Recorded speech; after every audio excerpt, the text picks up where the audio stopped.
Today for my audience, I have my roommate and 3 people on FaceTime.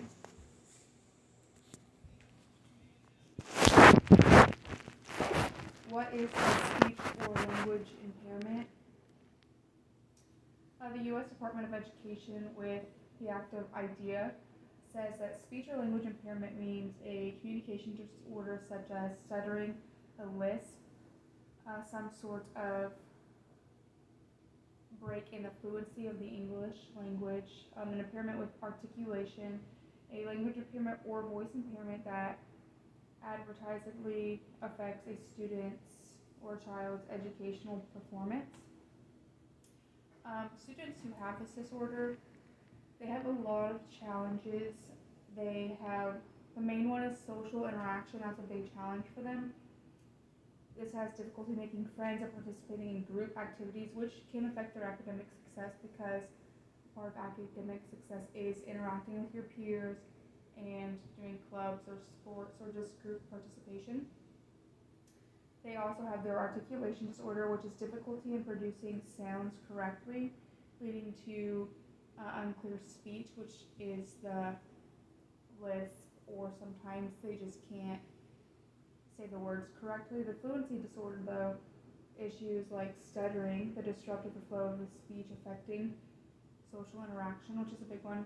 Some personal challenges that they might face is low energy or frustration, because repeating themselves a lot will make anybody frustrated, and that can lead to behaviors that they'll see in schools, which is a big issue, and sometimes they can be resolved, but sometimes they cannot. With the behaviors, we also have our behavioral management plans that we put into place for this specific disorder and all other disorders. If you see a behavior, the first thing you want to think of in this case is it a form of communication, because they can't properly communicate, so you don't really know if that's what they're trying to do or if they are just frustrated.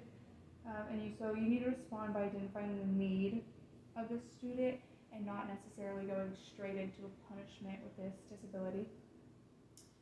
You need to simplify instructions, use visual aids, allow extra time to process words and interactions. You just need to slow down how much you're throwing at the student so you do not overwhelm them, because with the language part of this impairment, it's hard for them to comprehend what you're saying sometimes, which can lead to their academic downfall. So slow, measured steps is very important in this case. And then with the speech portion, the visual aids can help them so they don't have to necessarily orally communicate as much. Replacement skills, so you can show them what they can use instead of talking in the group, or instead of giving the oral answer, maybe they can give a written response instead with this disability. And you need reinforcements, so praise their good work. Anything that they do, even if it's as simple as saying one word correctly, or answering a question back to you correctly because they comprehended it properly, it is very, very, very important to praise them, give them a compliment, give them good feedback. And the cross-country website I found this source on actually said all of this that is important for the reinforcement specifically, because at the end of the day, a child really just wants to be seen and heard, and so this is a great way to give that to a student. Students with disabilities receive accommodations, and so it's important that you give them the correct ones.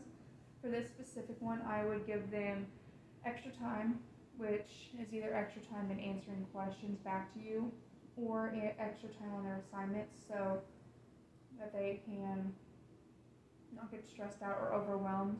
Visual supports is a big thing, so that you can provide them with more than one way of accepting instructions or homework. Just talking to them all day is not going to get through to them all the time, so visual supports is a big thing. Provide different forms of communication, whether that's through the assistive technology like sign language, the speech generating devices, or just a written response instead of orally. That's totally fine. You can modify their assignments as well. Breaks is a big thing. Allow them to take breaks throughout the day, collect themselves, even if it's just for a few minutes, so that they know, hey, I know you're frustrated, let's reconvene later at a different time when they're in a better spot. Their preferential seating, which means that they don't have to stay in the same spot that they're always in. They can sit closer to the teacher if they need to, so they can listen to the teacher, have correct pronunciation and production of the words, or next to a peer that has also fluency in the English language to help them. And um, Jenna Kirk from the IEP Accommodations is where I got this list from. She puts this out. She is a speech pathologist, so she deals with students like this firsthand. And speech and language impairment is one of the most common disabilities found in a classroom setting, specifically elementary education, because they've not yet received services to help educate them on this. And while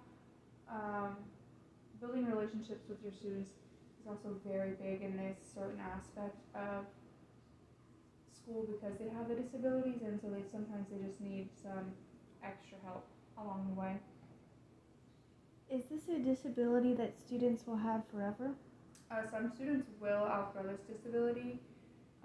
Like I said before, sometimes it's more prominent in the elementary classroom, but they will not always outgrow this, so that's why it's important to be consistent. How do you know if a student has this disability? Speech pathologists or the speech therapy people will give them screenings, usually preschool, kindergarten, sometimes in different grades, and they can tell pretty quickly if there is an issue, and they will let the teacher that's with them that year know.